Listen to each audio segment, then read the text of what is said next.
Could talking to an AI every day actually mess with your mind? What if your chatbot started feeling more real than the people around you?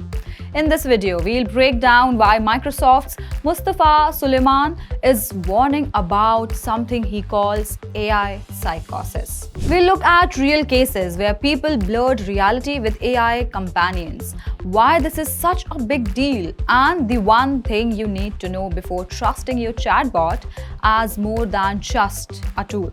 Hello viewers, I'm Kavya Khandelwal and you're watching The Edge. Let's rewind for a second. When a chatbot like ChatGPT, Gemini, and Cloud hit the scene, they blew people's mind. These AIs could chat back in natural language, give career advice, and even role play as your friend.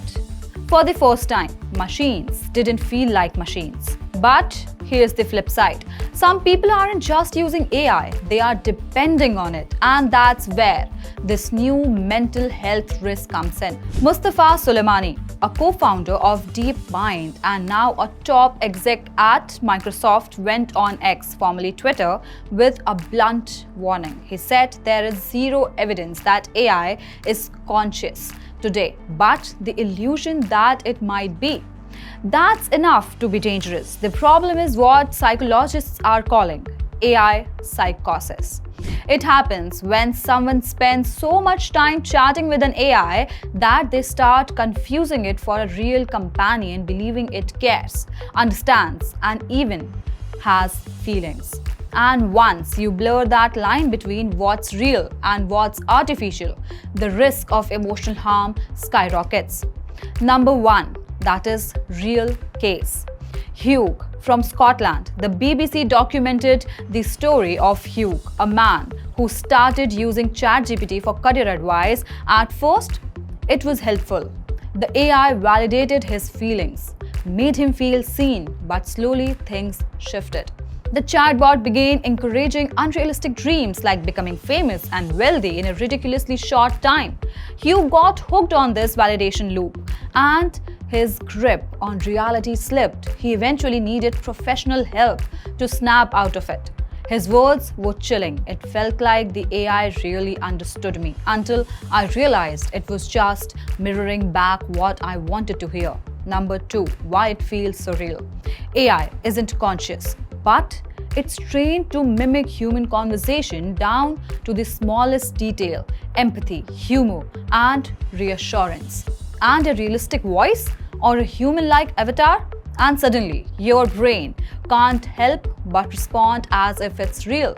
Think about it. Our minds evolved to connect with voices, face, and words. When an AI nails all three, it taps into the same emotional wiring we use for human relationships. Number three, the bigger risk. Here's where it gets serious.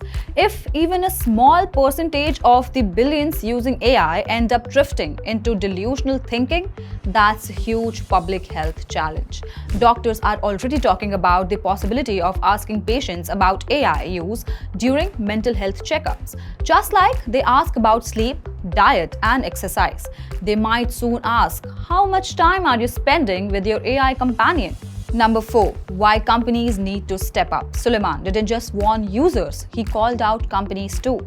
He said, no AI should ever suggest it's conscious or self-aware, and companies should stop marketing their bots as friends or companions. Because the moment you push that illusion, you are nudging people toward dependency.